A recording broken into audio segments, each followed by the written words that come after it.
Whenever you're ready, you can go ahead. It is wrong for the media to promote a certain beauty standard. The media releases images that push a specific standard of beauty for the members of society, which is causing problems now more than ever in young generations. The numbers are increasing of children that are struggling with eating disorders to try and change themselves to fit in with what they see on the screen. These standards that are set are not only realistic, but they're also unhealthy. They do not promote true healthiness, but just the ideal healthy body. These standards have changed constantly throughout history and continue to change today. The standards of set have many negative effects on all generations, but it's specifically in young generations. Younger generations are more specifically targeted by the negative media's beauty standards. Now more than ever, girls are admitting to have a lot of eating disorders. 1 to 5% of young girls from ages 11 to 15 say that they have bulimia nervosa, which is whenever you eat a lot of food and then purge so that you're ridding your body of all of the food. 0.48% suffer from anorexia nervosa, which these numbers may seem fairly small, but compared to past years, these numbers have increased by a large amount. Children nowadays are exposed to a lot more media than in the past, and they're more affected by the images presented by the media. And I have a quote from Mary Jalongo, who is a author of the Scholastic website, who does studies on children and how they're affected by the media. And she said, "Powerful visual images grab our attention and stay in our memories, and when young children are having these images stuck in their brain, it can affect not only their worldview, but also the way they view themselves." Not only is the media affecting the way younger generations see themselves, but also the way people tend to see healthy bodies. Looking at some models and images that the media publishes, it can cause a person to wonder how healthy and happy they really are. So if you take a look at this picture, this is what they promote as being healthy, and I don't know about you, but I don't really feel like that is a very healthy way to look. Bulgy muscles, especially for men, have been the ideal body type, and especially in recent years, and also in the past. It's been very recent past anyways. They have really pushed for men to be bodybuilders and have that specific body type. Women have also been pushed to be very skinny and have very small waist, but also the hourglass figure has become a very large thing in our society today. Like we see here, which it's blended in the back because of the projector, but you can see they have a very abnormal body shape.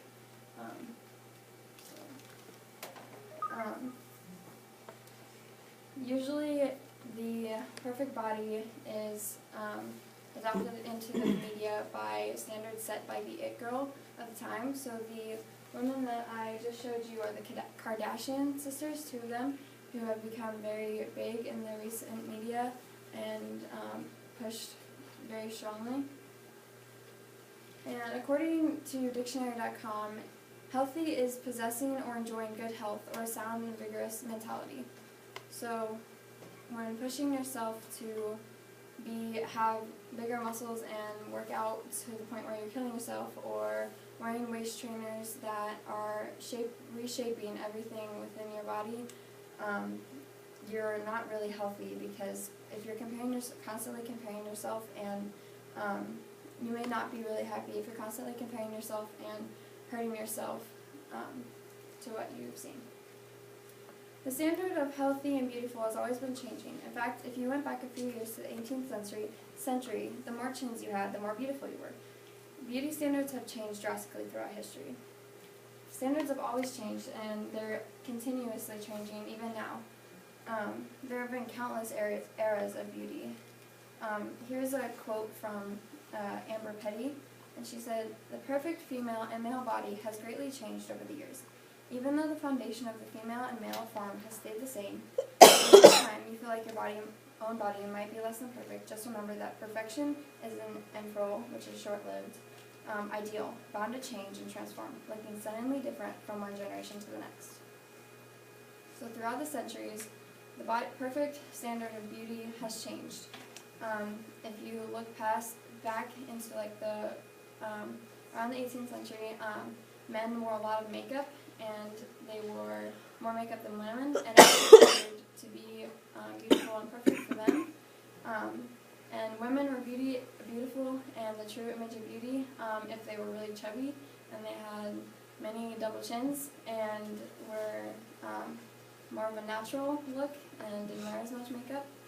And then you just get to the Victorian era, and women were only considered beautiful if they looked sick and they were pale and abnormally skinny to the point where you could see bones and stuff. And so things in the past have not changed until someone new came along and decided to wear something that was considered crazy, and the media decided that was what was in and beautiful. But there's always a way that you can change this never-ending cycle. There's a way that you can help save your generation and future generations from falling into the dreadful and harmful chain of events. So the way that you can help and the way that you can try and take action is to don't fall into that chain of events. Don't compare yourself and don't cause yourself to want to be like what you see. Just be who you are and make sure you're healthy, not comparing yourself to what they consider healthy. Don't follow all those Instagram pages and Snapchats and all of that promote that specific beauty standard, because they win when you change. So stay yourself and do not give in to that. The media tends to push a specific standard of beauty onto society, and it's hurting all generations, but especially it's affecting younger generations more and more. The media not only promotes these standards to make people believe that it is how you should look, but also that it is the picture of health.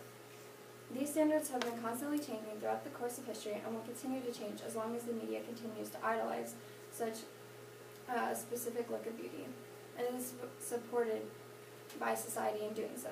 Don't let the media brainwash you into thinking that you are not beautiful or that you need to look a specific way. Stand up for yourself and the generations beneath you. Love yourself and others by accepting that you can be beautiful without lowering yourself to the standards set by the media. Thank you very much. Let's give her a round of applause. Thank you, Katie. I'm going to make you go right back up. And if you want to keep your cards with you, you can. If for some reason they ask you related business or some of the details of your speech. And at this time, Katie, it's just going to be kind of like almost like not a hot seat per se, but just ask, if anybody has any questions, you can go ahead and call on them and just answer the questions as they have them. So 1 to 3, if you can do that. Yeah. What made you want to address this problem? I can do like me, right? Yes, yes. This is a personal question, yes. I have known a lot of people that have really struggled with weight and trying to lose weight and fit in to be like have the hourglass figure or be skinnier or like that sort of thing, and I think it's really wrong.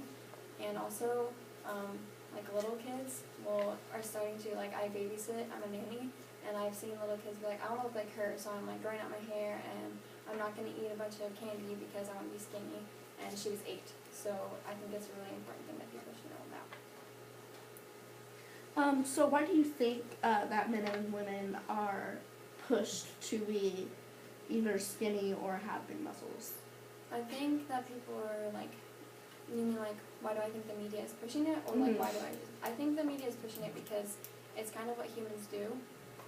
Like everybody likes to like have something to look at and compare, and I think that that's kind of what we're pushing, like the media is pushing, and they're pushing like, they're so glamorous and they're so beautiful and everything, and I don't know, yeah.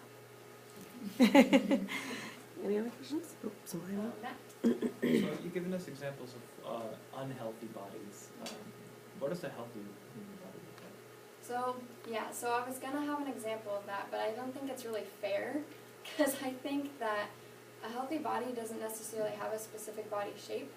I think that a healthy body is someone who eats healthy food, is taking care of their body, who's happy with their body. So I think that there's not really a specific standard that you can compare yourself to, and also that would kind of make me a hypocrite. Okay. Do you have one more? Or is that okay? Yeah, you're fine. You're fine. Caitlin? So as a teen in high school, how prevalent do you think that anorexia, bulimia, and also just general disordered eating habits are? I think that it's really a lot more common than we give it credit for, which sounds bad, but I think that it's actually a lot bigger of a problem than it seems. Because as a personal story, like not anything, but my first day of school here as a freshman, I was in the bathroom and there was someone who doesn't attend anymore or anything, was throwing up, and I, being a little freshman me, was like, "Oh, are you okay?" And they're like, "Oh yeah, my jeans were just a little tight." And so, and like I didn't wear the right jeans or whatever, and like I just whatever. And so I think that it's not something that people know about, but I think it's really actually kind of a big deal. Maybe not, I mean, I'm not saying everybody's that way, but I think that there are a lot more people than we realize. So, Any others? any other questions? All right, let's give her a round of applause. Thank you, Katie.